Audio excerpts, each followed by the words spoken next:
10년 동안 고속도로 주유소에서 일하며 수많은 남자들을 만났습니다. 그들은 돈을 주고 외로움을 달래려 했죠. 하지만 이제 더 이상 비밀을 간직할 수 없습니다. 제 진실을 모두에게 고백합니다. 왜 하필 나에게 그런 소문이 퍼진 걸까요? 단지 홀로 살았다는 이유만으로. 미자의 목소리는 떨리고 있었다. 그녀의 눈에 맺힌 눈물이 번져 내 앞에서 희미해지는 모습을 바라보았다. 잠시만요. 이 충격적인 이야기를 시작하기 전에 좋아요와 구독 버튼 그리고 알림 설정 부탁드려요. 이 사연 시작하겠습니다. 영동 고속도로 중간 지점 두매산골 휴게소. 이곳에서 김미자는 30해를 보냈다.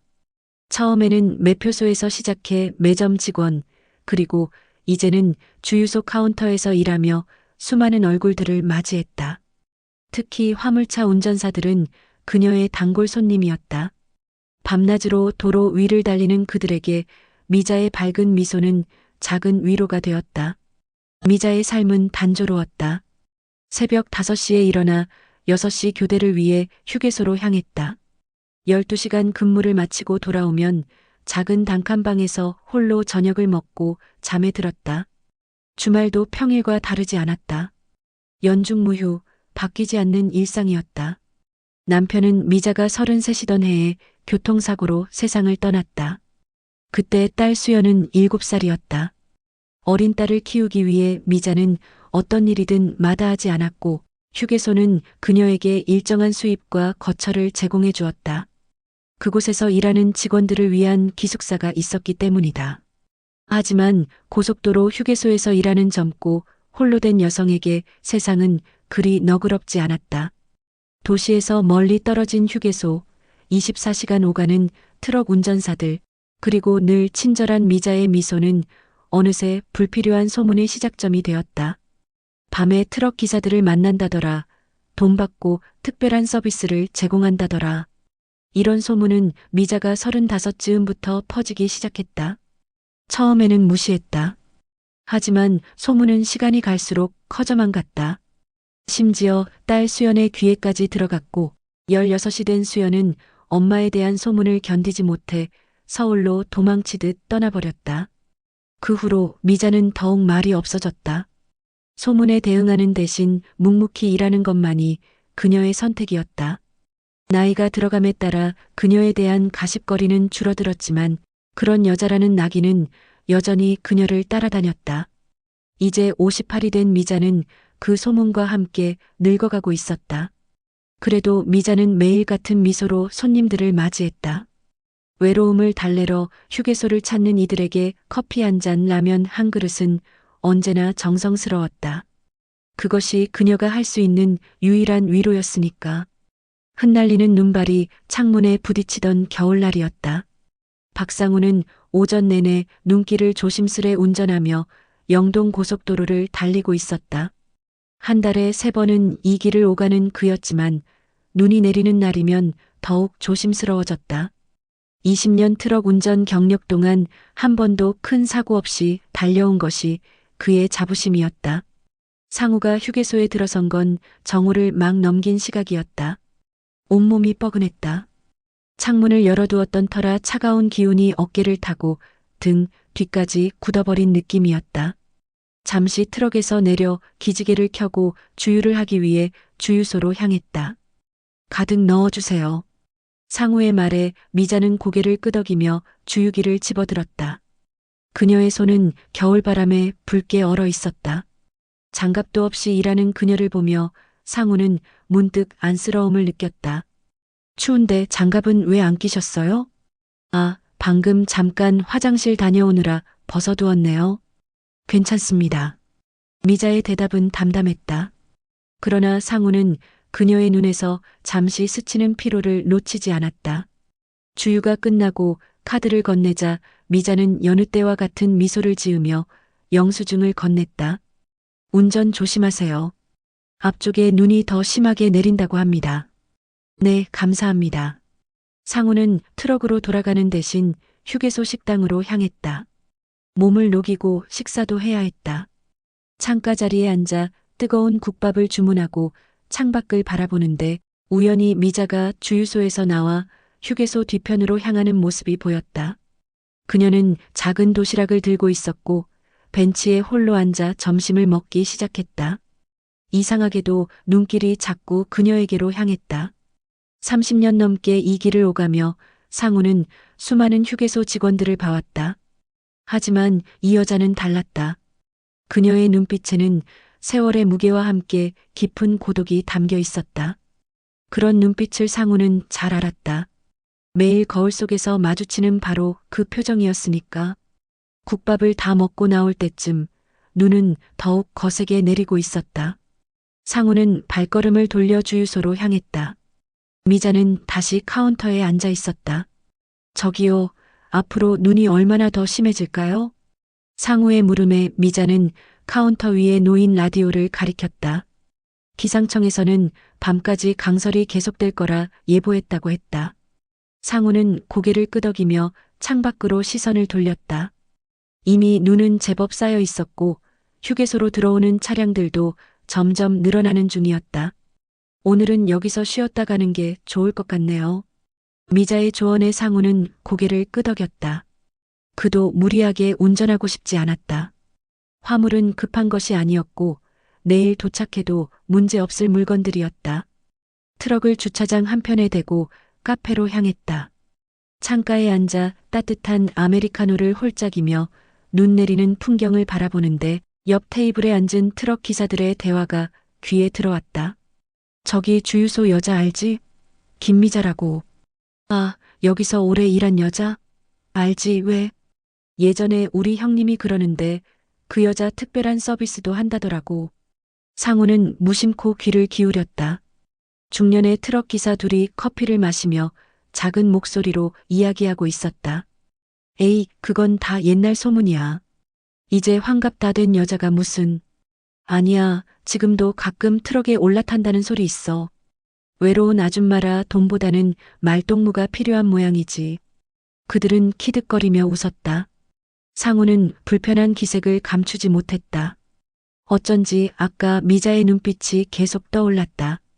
그 깊은 슬픔과 고독감은 결코 가벼운 소문거리로 만들어질 수 없는 진실이 담겨 있는 듯했다. 밖은 어느새 어둑해지고 있었다. 상우는 결국 카페를 나와 트럭으로 돌아갔다. 샤워실에서 간단히 씻고 트럭 안에서 하룻밤을 보내기로 했다. 바깥은 이제 눈보라가 휘몰아치고 있었다. 트럭 안에서 라면을 끓여 먹으며 창밖을 바라보는데 주유소 카운터에 앉아 있는 미자의 모습이 보였다. 이 시간까지 일하는 걸까 생각하는데 그녀가 일어나서 주유소 밖으로 나왔다. 그리고는 자판기 앞에서 뭔가를 뽑아들고 휴게소 건물 뒤편으로 향했다. 상우는 불현듯 궁금증이 일었다. 그녀가 어디로 가는지 무엇을 하는지 보고 싶어졌다. 트럭에서 내려 조심스레 그녀가 간 방향으로 걸어갔다. 휴게소 뒤편에는 직원 숙소로 보이는 조그마한 건물이 있었다. 미자는 그곳으로 들어갔다. 상우는 잠시 망설이다 발걸음을 돌렸다. 뭐 하는 짓인가 싶었다. 그녀의 사생활이 자신과 무슨 상관인지. 트럭으로 돌아가는 길에 다른 트럭 기사와 마주쳤다. 그는 상우를 알아보고 인사를 건넸다. 상우 형님, 여기서 자고 가세요? 눈이 너무 많이 와서. 저도요. 이런 날 운전하다가는 큰일 날 것 같아서요. 근데 형님, 혹시 저기 주유소 미자 씨 아세요? 다음 날 아침 상우는 일찍 일어나 주변 상황을 살폈다. 밤새 내린 눈은 그쳤지만 도로 상황은 여전히 좋지 않았다. 제설 작업이 진행 중이었고 고속도로는 아직 통제 중이었다. 결국 하루 더 머물러야 할 상황이었다. 트럭에서 내려 아침 식사를 하기 위해 휴게소 식당으로 향했다. 그곳에서 우연히 미자와 마주쳤다. 그녀는 출근 전 아침을 먹고 있었다. 안녕하세요. 어제 주유하신 분이죠? 미자가 먼저 인사를 건넸다. 상우는 머쓱한 웃음을 지으며 고개를 끄덕였다. 네, 눈이 너무 많이 와서 하루 더 묵게 됐습니다. 현명한 판단이셨어요. 사고 소식이 여러 건 들어왔거든요. 상우는 그녀 맞은편에 앉아도 될지 묻는 눈빛을 보냈고 미자는 살짝 고개를 끄덕였다. 둘은 각자의 아침 식사를 하며 가벼운 대화를 나누었다. 미자는 이 휴게소에서 오래 일했다는 것, 상우는 20년 넘게 이 길을 오간다는 것 정도를 이야기했다. 저는 전국 각지를 다니는데 이 휴게소가 가장 정이 가요. 아마 여기 직원분들이 친절해서 그런 것 같습니다. 상우의 말에 미자는 수줍게 웃었다. 그 순간 상우의 가슴에 무언가가 따스하게 퍼져나가는 듯했다. 문득 어제 들었던 소문이 떠올랐지만 눈앞의 그녀는 결코 그런 소문과 어울리지 않는 품위와 따스함을 지니고 있었다. 식사를 마치고 미자는 주유소로, 상우는 트럭으로 각자의 자리로 돌아갔다. 상우는 출발 준비를 하며 엔진을 켰는데 이상한 소리가 들렸다. 뭔가 잘못됐다는 직감이 들었다.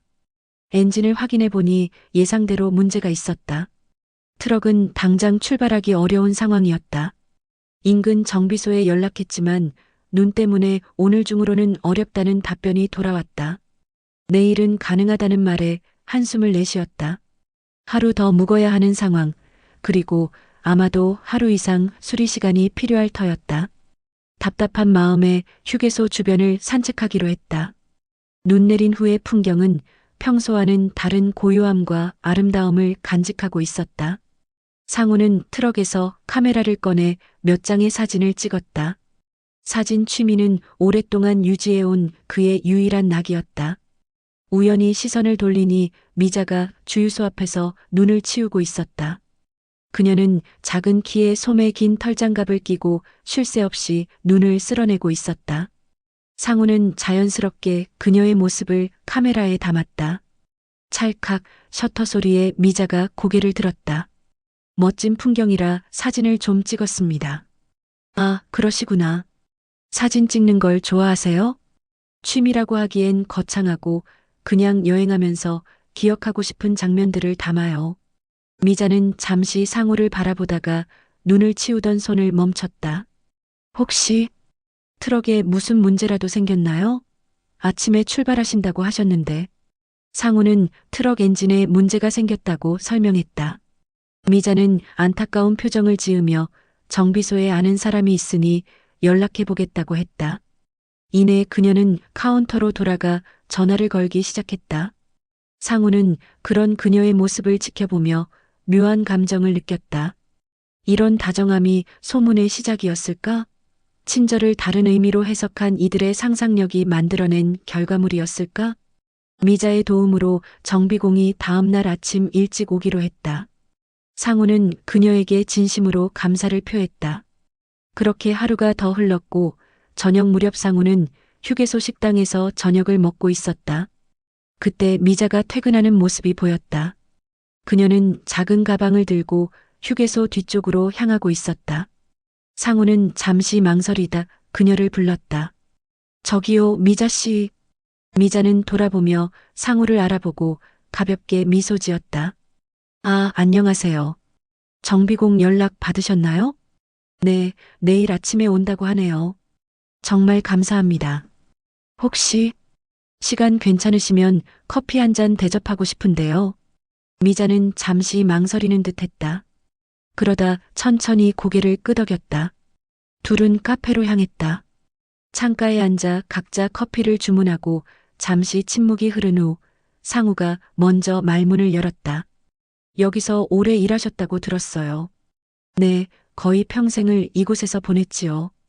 이제는 이 휴게소가 제 집 같아요. 미자의 목소리에는 애정과 함께 어딘가 쓸쓸함이 묻어 있었다. 상우는 더 알고 싶었다. 그녀의 이야기, 그녀의 삶, 그녀에 관한 소문들이 어떻게 시작되었는지. 신뢰가 될지 모르겠지만 여기 계시면서 힘든 점도 많으셨을 것 같아요. 미자의 눈빛이 잠시 흔들렸다. 그녀는 커피잔을 천천히 돌리며 생각에 잠겼다. 사람들 사이에 소문이 있는 건 알아요. 상우의 솔직한 말에 미자는 고개를 들었다. 그녀의 눈에는 이미 체념한 듯한 빛이 돌았다. 트럭 기사들 사이에서 저에 대한 이야기가 많이 돌죠. 모르는 척해도 다 들려요. 처음에는 화가 나고 억울했지만 이제는 그저 그런가 보다 하고 살아요. 그녀의 목소리는 담담했지만 그 안에 담긴 상처는 깊어 보였다. 상우는 자신이 함부로 물어본 것이 미안해졌다. 죄송해요. 물어보지 말았어야 했는데. 아니에요. 솔직하게 물어봐 주셔서 오히려 감사해요. 그동안 눈치만 보며 돌려 말하는 사람들이 대부분이었으니까요. 미자는 잠시 창밖을 바라보더니 천천히 입을 열었다. 솔직히 말할게요. 그 소문들은 다 거짓이에요. 저는 단 한 번도 그런 적이 없어요. 그저 일찍 남편을 잃고 어린 딸을 키우기 위해 열심히 일했을 뿐인데. 미자의 이야기는 밤이 깊어가는 동안 계속되었다. 그녀는 29에 결혼해서 딸 하나를 낳고 평범하게 살던 중 남편이 교통사고로 갑자기 세상을 떠났다고 했다. 혼자서 어린 딸을 키워야 했던 그녀는 학력도 경력도 없는 상태에서 휴게소 일자리를 얻게 되었다. 여기서는 숙소도 제공해줬고 시간당 일당도 나쁘지 않았어요. 어린 딸을 데리고 일하기에 최적의 조건이었죠. 하지만 고속도로 휴게소에서 일하는 젊은 미망인에게 세상은 따뜻하지 않았다. 특히 장거리 운전을 하는 트럭 기사들이 주로 이용하는 곳이다 보니 그녀에 대한 소문은 자연스럽게 생겨났다. 그녀가 친절하게 대해준 것을 다른 의미로 해석하는 이들이 많았던 것이다. 처음에는 그런 소문이 있다는 것도 몰랐어요. 나중에 알게 되었을 땐 이미 너무 널리 퍼져 있었죠. 아무리 부정해도 소용없었어요. 그 소문은 결국 그녀의 딸 수연에게까지 영향을 미쳤다. 학교에서 친구들의 놀림감이 된 수연은 점점 자신의 어머니를 원망하기 시작했고 고등학교를 졸업하자마자 집을 나가 서울로 떠났다. 그 후로 딸은 연락도 잘 안 해요. 가끔 전화가 오지만 명절에도 찾아오지 않아요. 엄마가 창피한가 봐요. 미자의 눈에서 눈물이 흘러내렸다. 상우는 말없이 휴지를 건넸다. 가슴이 저며오는 듯한 아픔이 느껴졌다. 왜 그런 소문이 시작됐을까요? 단지 제가 홀로 살았다는 이유만으로. 미자의 물음에 상우는 대답할 수 없었다. 세상의 편견과 악의는 종종 가장 순수한 이들을 향했다.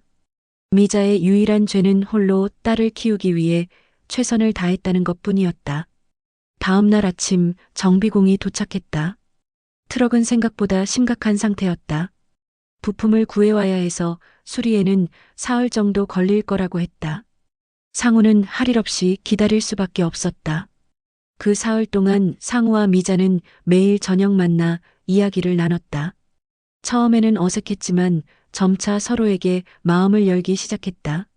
미자는 오랜만에 자신의 이야기를 들어주는 사람을 만나 기뻐했다. 상우 역시 20년 넘게 도로 위에서 외롭게 살아온 자신의 이야기를 털어놓았다. 가족이 있었는데 이혼했어요. 아내는 제가 너무 집에 없다며 떠났죠. 아이들도 이제 다 컸는데 명절에나 얼굴 비추는 아버지를 어떻게 따르겠어요. 서로의 상처와 외로움을 나누는 동안 두 사람 사이엔 묘한 유대감이 형성되었다. 함께하는 시간이 길어질수록 헤어짐이 더 아쉬워졌다. 마침내 트럭 수리가 끝난 날 상우는 출발 준비를 마쳤다. 미자는 주유소 카운터에서 그를 바라보고 있었다. 상우는 떠나기 전 마지막으로 그녀에게 인사를 하러 주유소로 향했다. 드디어 출발하시는군요. 미자의 목소리에는 아쉬움이 묻어 있었다. 상우 역시 마음 한편이 무거웠다. 이 며칠 동안 이상하게 정이 들었다. 아니, 어쩌면 정 이상의 감정이 피어나고 있었는지도 모른다. 네, 이제 가야 할 것 같습니다. 도와주셔서 정말 감사했어요. 별 말씀을요. 무사히 다녀오세요. 형식적인 인사를 나누며 두 사람은 서로의 눈빛 속에서 말하지 못한 감정을 읽고 있었다. 상우는 용기를 내어 한마디 더 건넸다. 다음에 이 길을 지나게 되면 또 들를게요. 미자는 환하게 웃었다. 그 미소 속에는 오랜 세월 쌓인 외로움과 함께 희미한 기대감이 어려 있었다. 상우는 자리를 떠나 트럭으로 향했다. 트럭에 올라 시동을 걸며 백미러로 미자를 바라보았다. 그녀는 여전히 같은 자리에서 그를 바라보고 있었다. 가속 페달을 밟으며 상우는 마음 한구석에서 무언가가 찢어지는 느낌을 받았다. 마치 중요한 것을 뒤에 두고 떠나는 듯한 느낌이었다. 그는 몇 킬로미터를 달리다 결국 트럭을 세웠다. 길가에 차를 세우고 깊은 생각에 잠겼다. 이대로 떠나는 것이 맞는 걸까? 며칠 동안 함께 나눈 대화, 그녀의 슬픔과 고독, 그럼에도 불구하고 따뜻했던 미소. 모든 것이 머릿속을 맴돌았다. 평생 도로 위에서 살아온 그였지만 이제는 어딘가에 정착하고 싶다는 생각이 들었다. 더 이상 혼자가 아닌 누군가와 함께. 마음을 정한 상우는 핸들을 돌려 다시 휴게소로 향했다. 1시간쯤 지나 다시 휴게소에 도착했을 때 미자는 이미 퇴근한 후였다. 주유소의 다른 직원에게 물어보니 그녀의 숙소가 있는 곳을 가르쳐 주었다. 숙소 앞에 서서 상우는 잠시 망설였다. 과연 이런 갑작스러운 방문이 그녀를 놀라게 하지는 않을까? 하지만 더 이상 머뭇거릴 시간이 없었다. 그는 용기를 내어 문을 두드렸다. 문이 열리고 미자가 놀란 표정으로 그를 바라보았다. 상우 씨, 무슨 일이세요? 출발하신 줄 알았는데. 네, 출발했었습니다. 하지만 돌아왔어요. 미자의 작은 숙소에 들어서니 검소하면서도 아늑한 공간이 눈에 들어왔다. 벽면에는 몇 장의 사진이 걸려 있었는데 대부분 어린 시절 수연의 모습이었다. 딸에 대한 그리움이 느껴지는 배치였다. 차라도 한잔 하실래요? 미자는 어색한 침묵을 깨고 주방으로 향했다. 상우는 소파에 앉아 그녀를 바라보았다. 집안의 모든 것이 그녀처럼 소박하고 정갈했다. 사실 제가 돌아온 이유가 있습니다. 차를 내오는 미자에게 상우가 말했다. 미자는 차 2잔을 테이블에 올려놓고 상우 맞은편에 앉았다. 무슨 일인데요? 함께 떠나지 않으실래요? 미자의 눈이 커졌다. 그녀는 상우의 갑작스러운 제안에 당황한 기색이 역력했다. 무슨 말씀이세요? 저도 생각해봤어요. 갑작스럽고 무모한 제안인 걸 알아요. 하지만 이 며칠 동안 미자 씨와 함께 보낸 시간이 제 인생에서 가장 행복했습니다. 외롭게 살아온 저에게 처음으로 누군가와 함께하고 싶다는 마음이 생겼어요. 상우의 진심 어린 고백에 미자는 무어라 대답해야 할지 몰라 했다. 그녀의 눈에는 혼란과 함께 작은 희망의 빛이 스쳐 지나갔다. 하지만 저는 여기서 너무 오래 살았어요. 이곳이 제 삶의 전부인데 그래서 더 떠나야 하는 게 아닐까요? 이곳에서의 삶이 행복하신가요? 소문에 시달리고 딸에게조차 외면받는 이 장소가 정말 미자 씨가 있어야 할 곳인가요? 미자는 차를 천천히 마시며 생각에 잠겼다. 그녀의 표정에서 오랜 시간 짊어져 온 짐을 내려놓고 싶은 욕망이 읽혔다. 저와 함께 새로운 시작을 해보는 건 어떨까요? 제가 살던 마을은 바다가 가까워요. 작지만 아늑한 집이 있고 조용히 살기 좋은 곳입니다. 상우의 말에 미자의 눈가에 눈물이 맺혔다. 그 눈물은 하염없이 흘러내렸다. 이런 말을 들을 줄은 몰랐어요. 너무 오래 혼자였고 이미 모든 걸 포기한 채 살았는데. 그녀의 말에 상우는 조심스레 그녀의 손을 잡았다. 미자의 손은 차가웠지만 서서히 따뜻해지고 있었다. 너무 갑작스러워서 지금 당장 대답하기 어려우시다면 생각할 시간을 드릴게요. 물론 제 마음은 변함없을 겁니다. 미자는 잠시 생각에 잠기더니 고개를 들었다. 그녀의 눈빛은 흔들림 없이 결연했다. 시간은 필요 없어요. 이미 너무 많은 시간을 낭비했으니까요. 이제는 행복해질 차례예요. 다음 날 아침 미자는 휴게소 소장에게 사직서를 제출했다. 30해를 일한 곳을 떠나는 것은 쉽지 않았지만 그녀의 마음은 이미 정해져 있었다. 필요한 짐만 챙겨 그녀는 상우의 트럭에 올랐다. 정말 괜찮으신 거예요? 출발 직전 상우가 한 번 더 물었다. 미자는 활짝 웃으며 고개를 끄덕였다. 네, 이제 제 인생의 새로운 장을 시작할 시간이에요. 트럭은 천천히 움직이기 시작했다. 100미러로 점점 멀어지는 휴게소를 바라보며 미자는 깊은 숨을 내쉬었다. 30해 동안 쌓인 아픔과 외로움을 이제는 뒤로하고 새로운 시작을 향해 나아가는 길이었다. 남해안의 작은 마을에 도착한 것은 해가 질 무렵이었다. 상우의 집은 바다가 내려다 보이는 언덕 위에 자리 잡고 있었다. 오랫동안 비어있던 집이라 먼지가 쌓여 있었지만 창문을 열자 바닷바람이 집 안을 가득 채웠다. 오랫동안 비어 있어서 좀 지저분하네요. 죄송합니다. 상우가 어색하게 웃으며 말했다. 미자는 고개를 저었다. 괜찮아요.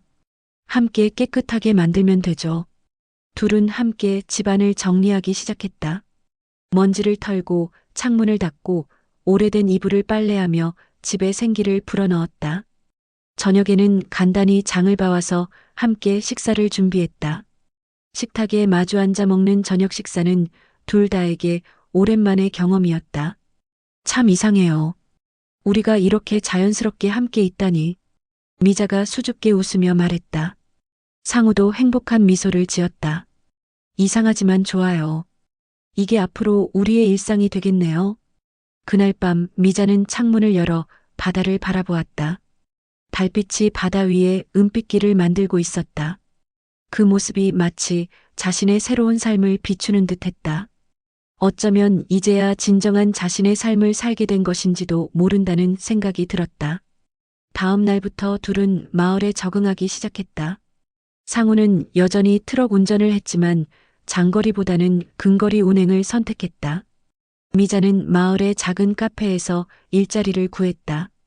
처음에는 낯설고 어색했지만 점차 마을 사람들과 친해지기 시작했다. 물론 모든 것이 순탄하지만은 않았다. 미자는 종종 수연이 보고 싶어 눈물을 흘렸고 상우는 그런 그녀를 위로해 주었다. 언젠가는 딸에게 연락해 진실을 말할 날이 올 거라고 그때까지 함께 기다리자고 약속했다. 한 달이 지난 어느 날 미자는 용기를 내어 수연에게 전화를 걸었다. 딸은 처음에 냉담했지만 미자가 자신의 새로운 삶에 대해 이야기하자 조금씩 마음의 문을 열기 시작했다.